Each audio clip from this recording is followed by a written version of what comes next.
System.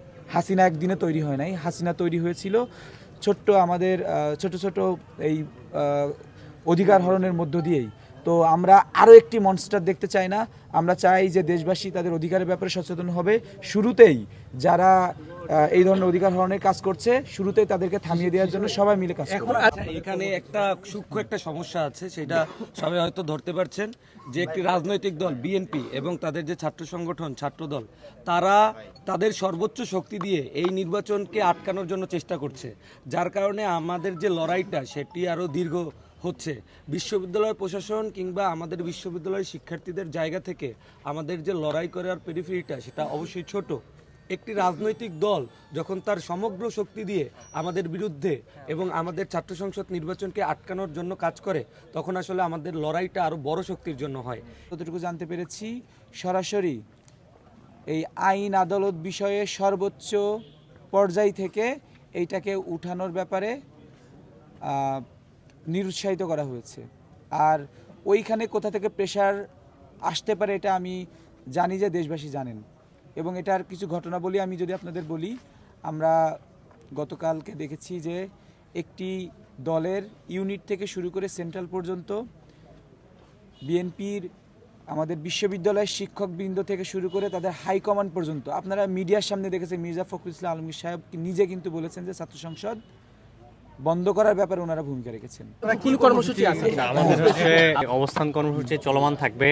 আমরা পরবর্তীতে অন্য কোনো কর্মসূচিতে যাব কিনা এটা আমরা পরিস্থিতির আলোকে সবার সাথে আলোচনা করে আপনাদেরকে জানাবো ইনশাআল্লাহ। ঠিক আছে, থ্যাংক ইউ ভাই। তারপরে তো ছাত্র দলের নেতৃবৃন্দ এবং তারা একজনকে প্ররোচনা দিয়ে হচ্ছে যে রিট করিয়েছে, এটা আপনাদের সামনে উপস্থিত। তো একটা দলের পুরা হাইকমান্ড পর্যন্ত এই ছোট্ট পেরিফেরিতে আমাদের এই নির্বাচন বন্ধের জন্য কাজ করছে।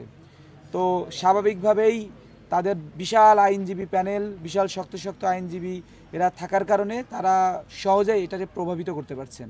সেই জায়গায় আমরা শিক্ষার্থীরা আমাদের আসলে আমাদের বিশ্ববিদ্যালয় প্রশাসন ছাড়া আমাদের কেউ নাই। এটা একটা ছোট্ট পেরিফেরিতে থাকা ইউনিভার্সিটির নির্বাচন, যারা এটাকে এত বিশাল বড় রাজনৈতিক উদ্দেশ্য হাসিলের জন্য নিয়েছে, আমরা শিক্ষার্থীদের সকলের পক্ষ থেকে নিন্দাবাদ জানাচ্ছি তাদেরকে। আচ্ছা, দুইটা প্রশ্ন, সেটি হচ্ছে যে আজকে কি আর এখানে যেহেতু এটা আসলে আমাদের কাছে এক্স্যাক্ট কোনো তথ্য নাই, আমরা কারণ নাম ধরে বলতে পারছি না, তবে ডেফিনেটলি এটা দেশবাসী বুঝতে পারছে যে কারা এখানে প্রভাব রাখতে পারে, অনেকেরই রাখার সুযোগ আছে। এটা একটা ব্যাপার। আর একটা আপনি আজকে সুযোগ আছে কিনা, এখনো সুযোগ আছে, যেহেতু আপনারা জানেন চেম্বার কোর্ট বসে হচ্ছে 3টা থেকে। আমাদের বিশ্ববিদ্যালয়ের আইনজীবী প্যানেল তারা সর্বোচ্চ চেষ্টা করছেন এটাকে যাতে শুনানিতে রাখা যায়, কিন্তু এখনো পর্যন্ত আমরা আশানুরূপ আমরা আপনাদের কাছে, আপনাদের মাধ্যমে আমাদের শিক্ষার্থী বন্ধুদের এবং সারা দেশের কাছে আশার কিছু বলার মতো কিছু পাইনি। তবে আমাদের মাননীয় ভিসি স্যার উনি বলেছেন যে উনার জায়গা থেকে উনার সর্বোচ্চটুকু দিয়ে উনি চেষ্টা করছেন। উনি প্রধান উপদেষ্টার কার্যালয় পর্যন্ত উনার কাছে পৌঁছানোর জন্য যে মাধ্যম, সেই মাধ্যমে উনি কথা বলেছেন এবং উনি আন্তরিকভাবেই চেষ্টা করছেন বলে আমাদেরকে বলেছেন।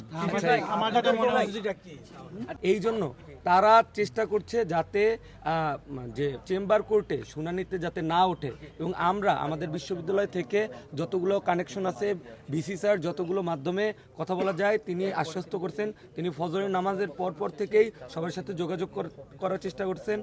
বিচারপতি হতে শুরু করে প্রধান উপদেষ্টাদের হতে শুরু করে সবার দপ্তরে কল দিয়েছেন, যাতে এই যৌক্তিক দাবি এবং গণতান্ত্রিক অধিকার শিক্ষার্থীদের যাতে রক্ষা করা যায়। তিনি ভিসি স্যার নির্বাচনের বিষয়ে খুবই আশাবাদী, কিন্তু আমরা এখানে যেটা মনে করছি, আমরা গতকালকে দেখেছি যে রিটকারী যাদের সাথে যে আইনজীবীদের দেখা গেছে, তারা জানেন বিএনপির একদম উচ্চ পর্যায়ে আইনজীবীরা, বিএনপিপন্থী আইনজীবীরা এই মামলাটিকে, এই রিটটিকে এমন পর্যায়ে নিয়ে গেছে যে এটি আর আমাদের বিশ্ববিদ্যালয়ের মধ্যে সীমাবদ্ধ নেই।